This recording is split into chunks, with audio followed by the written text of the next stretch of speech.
Hi சொந்தங்களா, good morning. எல்லாருக்கும் Eid Mubarak, பெருநாள் நல்வாழ்த்துக்கள். இன்றைக்கான நாள் சந்தோஷமாக இருங்க. ஏன்னா எனக்கு ஒரு ஃப்ரெண்டு இருந்தாங்க திருப்பதியில்.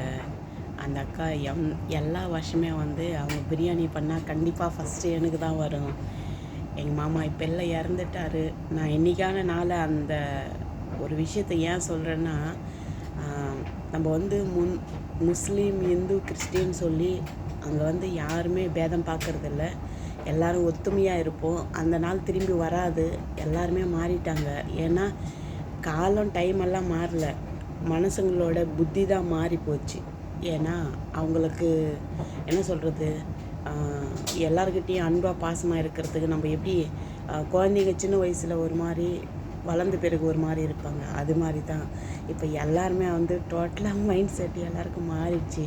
ஆனால் அக்காங்க வீட்டில் பிரியாணி செய்தால் முதல்ல எனக்கு தான் ஒரு சின்ன மெமரிஸ். ஏன்னா நான் பீஃப் சாப்பிட மாட்டேன்.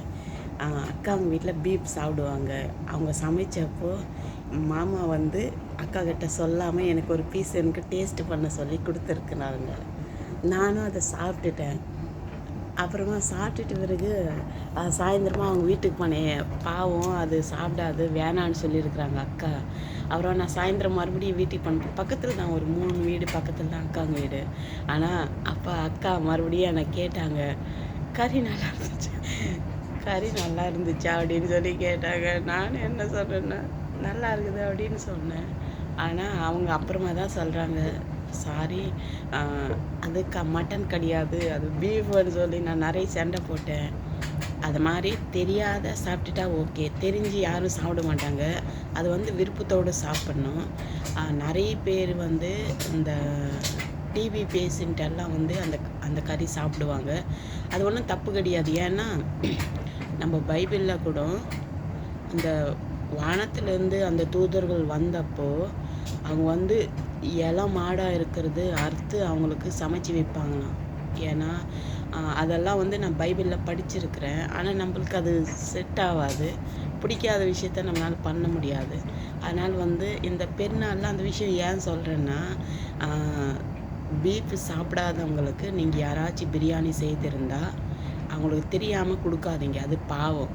ஏன்னா அவங்க விரும்பி சாப்பிட்டா அது ஓகே, அவங்களுக்கு பிடிக்காம நீங்கள் அதை கொடுக்காதீங்க. ஓகே, அந்த விஷயந்தான் இப்போ எனக்கு டக்குன்னு ஞாபகம் வந்துச்சு. நான் இப்போ தான் எழுந்தேன், ப்ரெஸ் பண்ணிவிட்டு வரப்போ அக்கா ஞாபகம் வந்துச்சு எனக்கு. அட்லீஸ்ட் என்னால் விஷ் பண்ண கூட முடியல, ஒரு சின்ன மிஸ் அண்டர்ஸ்டாண்டிங் அவங்களோட. அதனால் அவங்கக்கிட்ட பேசுறதுக்கு எனக்கு கஷ்டமாக இருக்குது. அதனால தான் அவங்கள பார்த்து என்னால் இந்த பெருநாளுக்கு விஷ் பண்ண முடியல. இன்ஷா அல்லாஹ் இந்த வருஷம் இந்த வெளிநாட்டில் இருக்கிறோம், அடுத்த வருஷம் நம்ம ஃபேமிலியோடு இருப்போம்னு சொல்லி எல்லோரும் சந்தோஷப்படுங்க. யாரும் டென்ஷன் வச்சுக்காதீங்க. எல்லோரும் இந்த நாளை சந்தோஷமாக இருங்க. ஏன்னா முஸ்லீம் சொந்தங்கள் எல்லாருக்குமே பக்கத்தில் இருக்கிறவங்களுக்கு எனக்கு ட்ரீட் கொடுப்பாங்க. ஏன்னா அவங்களுக்கான நாள் இன்றைக்கி. எங்கள் வீட்டில் எங்கள் மேடம் பாபா ட்ராவலில் இருக்கிறாங்க. அதனால் இன்ஷா அல்லாஹ் அவங்க நல்லபடியாக திரும்பி வரணுன்னு, அவங்க ட்ராவலில் கூட அவங்களுக்கு எந்த பிரச்சனையும் வரக்கூடாதுன்னு எங்கள் குடும்பத்துக்காக கூட ஜாயின் பண்ணுங்க. எல்லாருக்கும் ஒன்ஸ் மோர் தேங்க்யூ. என்னை சப்போர்ட் பண்ணுறவங்க எல்லாருக்கும் நான் எப்போவுமே கடமைப்பட்டிருப்பேன். எல்லோரும் கூட பெருநாள் நல்வாழ்த்துக்கள். ஈத் முபாரக் எல்லாருக்கும். ஏன்னா நான் ரம்ஜானில் எல்லா வருஷம் ரம்ஜான்லேயுமே ஏதாச்சும் வாட்டரோ மோரோ ஏதாச்சும் வாங்கி நான் மசீதில் கொடுப்பேன்.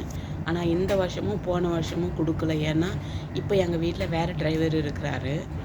பழைய டிரைவர் இருந்தப்பெல்லாம் நானே காசாகவே கொடுத்துடுவேன். அவரே ஜெமியாவுக்கு போயிட்டு வாங்கிட்டு அங்கே மசீதுக்கிட்ட கொடுப்பாரு. அதனால் உங்களுக்கு யாருக்காச்சும் வீட்டில் ஏதாச்சும் பிரச்சனை அப்படி நீங்கள் சாமிக்கிட்ட கும்பிட்டுக்கணுன்னா, அப்போ நீங்கள் என்ன செய்கிறீங்கன்னா, உங்கள் வீட்டில் டிரைவருங்க இருந்தால் அவங்க மசீதுக்கு போவாங்க, அவங்க முஸ்லீமாக இருந்தால். அதனால் நீங்கள் 10 பேருக்கு சாப்பாடோ இல்லை தண்ணியோ மோரோ இப்படி ஏதாச்சும் கொடுக்கணுன்னு ஆசைப்பட்டப்போ அதை வாங்கிட்டு நீங்கள் அவங்கக்கிட்ட கொடுத்தீங்கன்னா அங்கே மசீதில் அவங்கக்கிட்ட கொடுத்துடுவாங்க. அந்த சாப்பிட்ற சமயத்தில் எல்லாருக்கும் அதை பங்கிடுவாங்க. நம்ம அடுத்தவங்களுக்கு உதவி செய்த மாதிரி தான். நம்மளால் மசீதுக்கு போக முடியலையோன்னு யாரும் ஃபீல் பண்ணாதீங்க. அப்படி செய்யணும்னு சொல்லி யாராச்சும் நினச்சப்போ முஸ்லீம்காரங்க கண்டிப்பாக இன்றைக்கி மசீது போவாங்க. அப்படி போனப்போ இது மாதிரி ஏன்னா இது வந்து சின்ன டிப்பு தான். நான் அது மாதிரி செய்திருக்கிறேன். அதனால தான் உங்கள்கிட்ட ஷேர் பண்ணுறேன். உங்களுக்கு யாருக்காச்சும் அப்படி செய்யணும்னு சொல்லியிருந்தா, இங்கே இந்த நாட்டில் கோயில் இல்லை சாமியை கும்பிட்றதுக்கு. அதனால் நீங்கள் பெருநாளுக்கு இல்லை ரம்ஜானில் அது மாதிரி மசீதில் யாருக்காச்சும் கொடுக்கணும்னு சொல்லி நினச்சப்போ, இப்போ 10 பார்சலோ இல்லை வாட்டர் பாட்டிலோ மோரோ ஏதாச்சும் கொடுக்கணுன்னு ஆசைப்பட்டப்போ இது மாதிரி கொடுங்க. ஓகே சொந்தங்களா, பாய். நெக்ஸ்ட் வீடியோவில் பார்க்கலாம். எல்லாருக்கூட தேங்க்யூ. எல்லாருக்கூட இது வர பெருநாள் நாள் வாழ்த்துக்கள் எல்லாருக்கும். ஓகே, இன்றைக்கி எல்லோரும் சந்தோஷமாக இருங்க. யாரும் யார்கிட்ட போய் சண்டை போடாதீங்க. ஓகேவா? ஏன்னா இந்த நாளை வந்து நம்மளுக்கு வந்து லைஃப்பில் இதுவும் ஒரு பார்ட்டு தான். கஷ்டன்றது எப்போவுமே ஒரே மாதிரியே இருக்காது. அதை நம்ம தாண்டி போகும். ஓகேவா? அதனால் வந்து கஷ்டம்னு சொல்லி மனசில் வச்சுட்டு நீங்கள் கஷ்டப்படாதீங்க. நம்ம சிரிச்சிட்டே அடுத்தவங்கக்கிட்ட பேசுகிற நம்ம ஸ்மைல் தான் அடுத்த நாளுக்காக முன்னாடி வைக்கிறதுக்கு நம்மளுக்கு தைரியம் கொடுக்கும். அதனால் எப்பவுமே வந்து நீங்கள் மனசில் எதுவும் வச்சுட்டு கஷ்டப்படாதீங்க. நம்ம அடுத்தவங்ககிட்ட பேசும்போது கூட அந்த சிரிப்பு தான் உங்களுக்கு ஆரோக்கியமும், அப்புறம் வந்து அடுத்த ஆளும் சந்தோஷமாக இருப்போம், நீயும் சந்தோஷமாக இருக்கலாம். ஓகேவா? பாய்.